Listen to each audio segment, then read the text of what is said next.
لیکن اس سے پہلے کہ ان سے کچھ اور کہتا، داجان نوکروں کے ہمراہ اٹھ کر چلے گئے تھے۔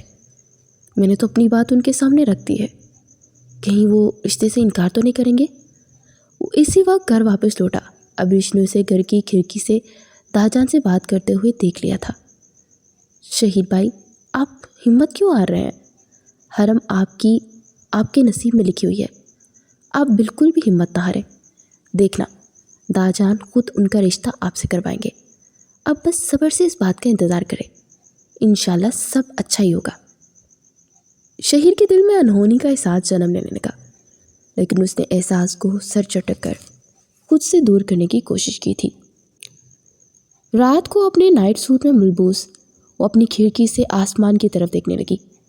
چاند اپنی پوری جگمگاہٹ سے چمک رہا تھا، لیکن نہ جانے اس کی زندگی کا چاند جیسے مانند پڑ گیا تھا۔ پورے 3 دن ہو گئے تھے اور داجان نے ابھی تک اس سے کوئی فیصلہ نہیں سنایا تھا۔ اب ابریش کو بھی اس حوالے سے کوئی بات معلوم نہیں ہو سکی تھی۔ وہ 2 سے 3 بار حویلی ہو کر آئی تھی، لیکن کسی نے اس حوالے سے کوئی بات ہی نہیں کی تھی۔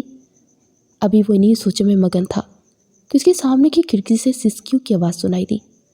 اس نے چونک کر دیکھا تو کیا دکھتا ہے، یہ کھڑکی کھلی ہوئی ہے اور وہاں اس کی زندگی اس کے سامنے بیٹھ کر آنسو بہا رہی ہے۔ وہ کیسے چپ رہ سکتا ہے؟ اس کا دل ایک دم سے جیسے کسی نے لے کر مٹھی میں مسل دیا تھا۔ حرم، آپ رو کیوں رہی ہیں؟ کیا ہوا ہے؟ اس کی بات سن کر اس نے نظریں اٹھا کر اس کی طرف دیکھا تو حرم کی آنکھیں سرخ انگارہ ہو رہی تھی۔ آپ نے میری زندگی کے ٹھہرے پانی میں کیوں ارتاش پیدا کر دیا شہید؟ آپ نے میرے ساتھ بہت غلط کیا۔ آپ کے ایک فیصلے نے مجھے برباد کر دیا۔ آپ نے مجھے برباد کرنے میں کوئی کسر نہیں چھوڑی۔ آپ نے میرے ساتھ یہ کیا کر دیا ہے؟ وہ روتے ہوئے اسے الزام دینے لگی تو وہ ناسمجھی سے اس کی طرف دیکھنے لگا۔ حرم کیا ہوا ہے؟ مجھے کچھ تو بتاؤ۔ اس سے پہلے کہ اس سے مزید کوئی تفصیلات پوچھتا، اس نے روتے ہوئے اٹھ کر اپنی کھڑکی بند کر دی، پردے گرائے اور لائٹ بند کر دی اور شاید کمرے میں چلی گئی تھی۔ اور اب بات تو سنو، مجھے جواب تو دو، تم کیوں کہہ رہی ہو؟ کچھ تو بتاؤ تو صحیح۔ وہ ایک دم سے بے چین سا ہوا۔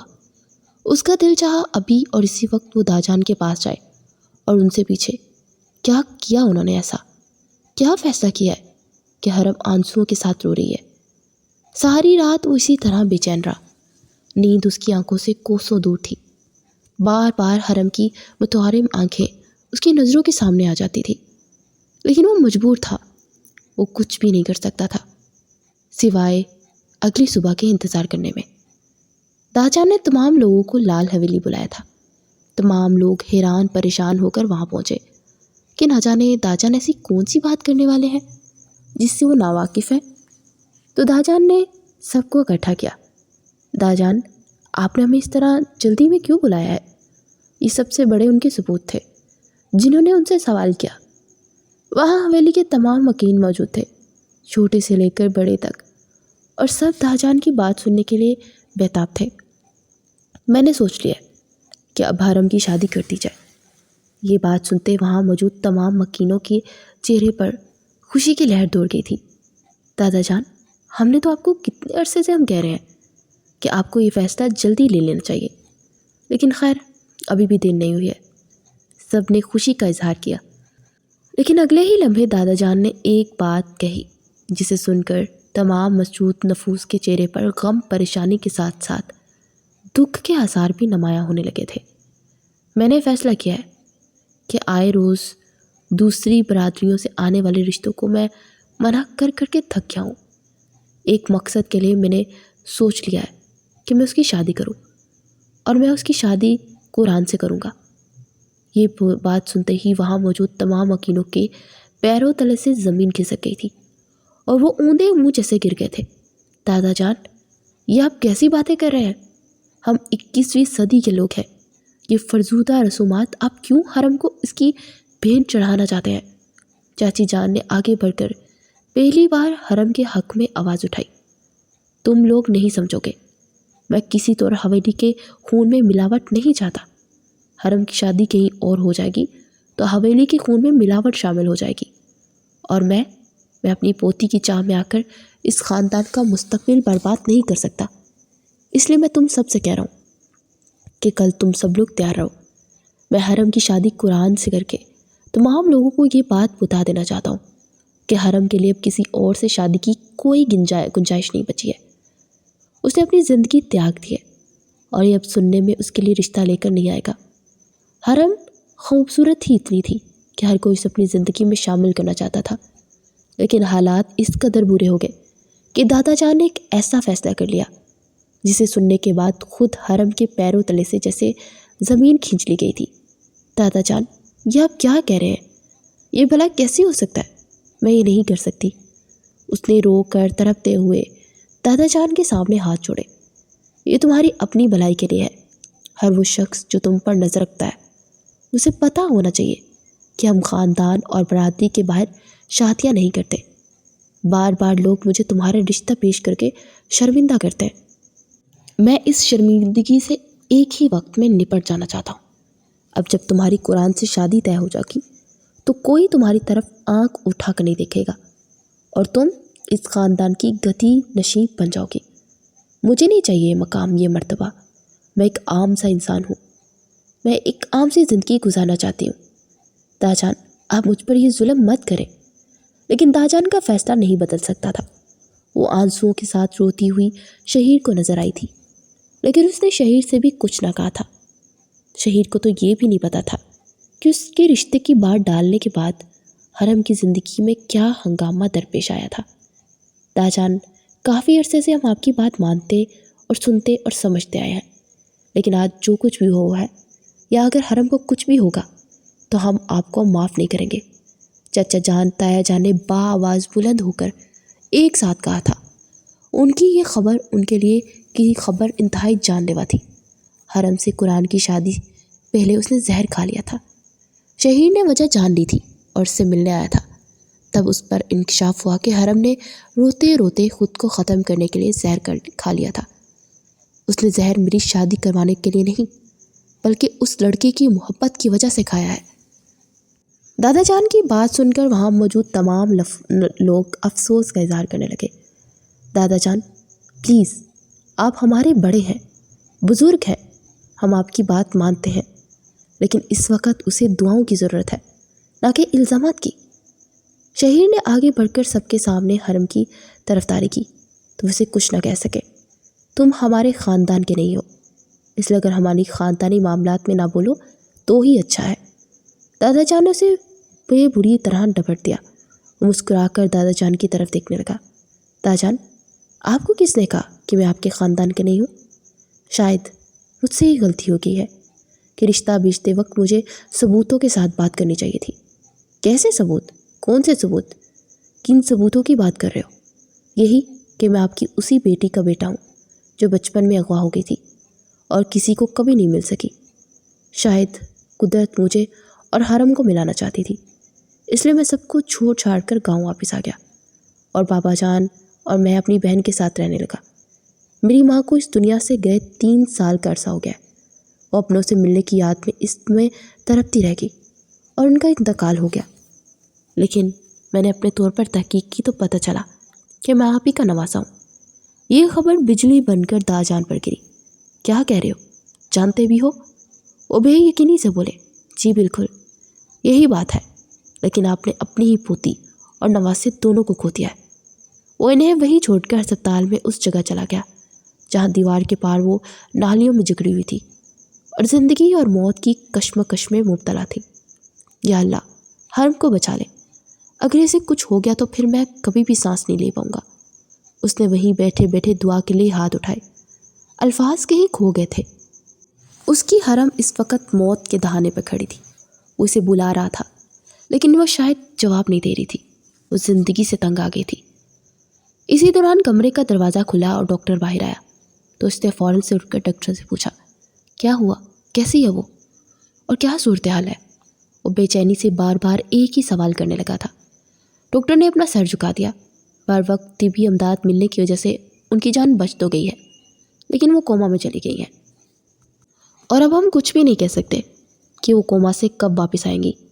یہ خبر سنتے نہ صرف شہیر بلکہ وہاں کھڑے حویلی کے تمام نفوس نے اپنا سر شرمندگی سے جھکا لیا تھا۔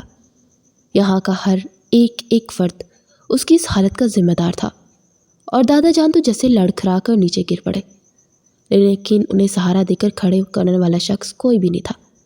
آپ سب چلے جائیں، میں ہوں حرم کے پاس، وہ مری نہیں ہے، زندہ ہے۔ اس نے اپنے الفاظ کھوتے ہوئے انہیں تسلی دی، اور یہ تسلی کس دل سے دی وہ وہی جانتا تھا۔ میری پیاری حرم، میں جانتا ہوں تم میری بات سن رہی ہو، اچھے سے سمجھ رہی ہو۔ زندگی کی آخری سانس تک لوٹ آنے کا انتظار کروں گا۔ دادا جان صدمے میں ہے، لیکن صدمے کا کوئی فائدہ نہیں۔ تم فکر مت کرو، میں ہمیشہ تمہارے پاس رہوں گا۔ اس کی سانسیں چل رہی تھی، لیکن وہ اس دنیا سے بیگانہ تھی۔ وہ اس کے پاس ہی موجود رہتا اور رات کے وقت اپنے گھر جاتا۔ رات کے وقت حویلی میں سے کوئی بھی ایک شخص اس کے پاس ٹھہر جاتا تھا۔ اس کی بے چینی کم ہونے کا نام ہی نہیں لے رہی تھی۔ اسے کوما میں گئے پورا 1 مہینہ ہونے والا تھا، لیکن کوئی بہتری نہیں آئی تھی۔ اس کی زبان پر ہر وقت یہی دعا چلتی رہتی تھی۔ اب کافی عرصہ ہو چکا تھا۔ ایسے مریض زیادہ عرصے زندہ نہیں رہتے۔ اگر ہم چاہیں تو ہم انہیں ابھی مشینوں سے نکال سکتے ہیں۔ وہ کافی لمبے عرصے کے لیے ان تمام لوگوں سے روٹھ گئی تھی۔ وہ 1 سال ہونے کے قریب تھا، تب ڈاکٹر نے انہیں بلا کر کہا تو شہید نے ششن نگاہوں سے ڈاکٹر کی طرف دیکھا۔ یہاں آتا ہوں، اس کے اندر زندگی کی امید پیدا کرتا ہوں کہ وہ لوٹ آئے، اس کا انتظار کر رہا ہوں۔ آپ ایسا کیسے کہہ سکتے ہیں کہ میں اسے اس طرح چھوڑ سکتا ہوں؟ 1 سال ہی تو ہوا ہے نا، یہ بہت کم عرصہ ہے۔ میں ساری زندگی اس کا انتظار کر سکتا ہوں۔ شہید نے ڈاکٹر پر خوب غصہ کیا تھا، اور یہ وہی دن تھا جب اس کی دعائیں رنگ لائی تھی۔ یہ وہی دن تھا جس دن اس نے پچھلے سال زہر کھایا تھا۔ یہ وہی دن تھا جب اسے ایک بار پھر سے خوشیوں کی نوید سنائی گئی تھی۔ وہ صبح سویرے اس کے پاس چلایا تھا۔ اس کا ہاتھ تھام کر اس نے جیسے ہی اپنے لب رکھے تو زندگی اس کے اندر حرارت بن کر دوڑی تھی۔ وہ آنکھیں بند کیے اس کے ہاتھوں پر اپنا سر ٹکائے آنسوؤں سے رو رہا تھا۔ اس کے آنسوؤں کی تپش نے اس کے اندر زندگی پیدا کی تھی۔ اسے بے اختیار آنکھیں کھول کر پکارا تھا، شہیر، شہیر۔ یہ آواز سننے کے لیے تو وہ پچھلے کئی ماہ سے انتظار کر رہا تھا۔ حرم، میری پیاری حرم، مجھے امید تھی تم ضرور واپس آؤ گی، تم میرے پاس ضرور آؤ گی۔ میری امید، میرا انتظار رائے گا نہیں جائے گا۔ اس نے جب اس کی کھلی ہوئی آنکھ دیکھی تو خود کی طرف منتظر پایا، تو اس نے آگے بڑھ کر اس کا سر کا بوسہ لیا اور اس کے دونوں ہاتھ بے اختیار چومنے لگا۔ آنکھوں سے آنسو لڑیاں بن کر گر رہے تھے۔ تمہارے حصے کی آزمائش ختم ہو گئی ہے، بس تم جلدی سے ٹھیک ہو جاؤ۔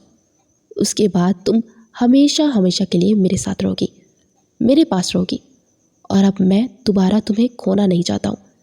وہ دھیرے دھیرے اس سے وعدے کر کے اسے سمجھانے لگا، میں ٹھیک ہوں، مجھے گھر جانا ہے۔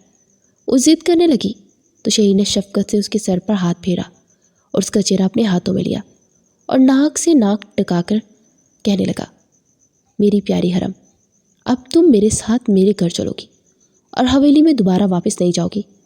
تم ٹھیک ہو جاؤ، پھر ہمارا نکاح ہوگا اور ہم ایک ساتھ زندگی گزاریں گے۔ ہمیں اب کسی اور کی ضرورت نہیں ہے۔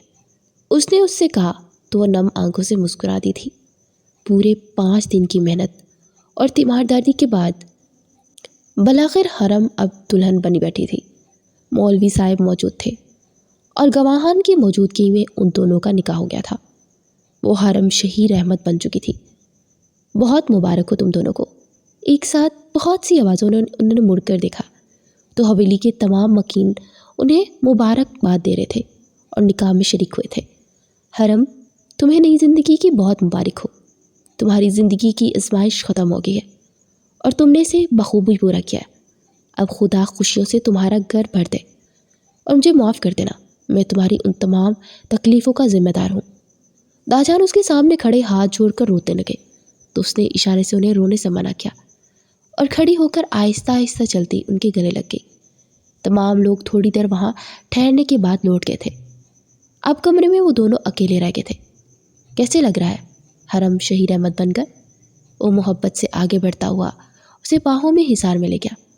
اس نے اس کے سینے پر سر رکھ کر اپنی آنکھیں بند کر لی تھی۔ جو سکون اس کے اندر پیدا ہوا تھا اسے وہ کوئی نام دینے سے بھی قاصر تھی۔ بہت بہت خوبصورت احساس ہے، اور یہ اس احساس کے پیچھے تمہاری محبت کی لازوال داستان ہے۔ حرم نے نگاہیں جھکا کر کہا، تو شہیر نے آگے بڑھ کر اس کی آنکھوں کا بھاری بھاری بوسہ لیا۔ تم اس قابل تھی کہ تمہیں چاہے جانے کا دل کرے۔ وہ اب اس پر آہستہ آہستہ اپنی محبت نچھاور کر رہا تھا۔ وہ اس کی محبت کی بارش میں بھیگ رہی تھی۔ شہیر اپنی محبت کے امتحان میں کامیابی کے بعد اپنی زندگی کے اس لمحے پر بے حد خوشگوار تھا جس نے حرم کی زندگی کو خوشیوں سے بھر دیا تھا۔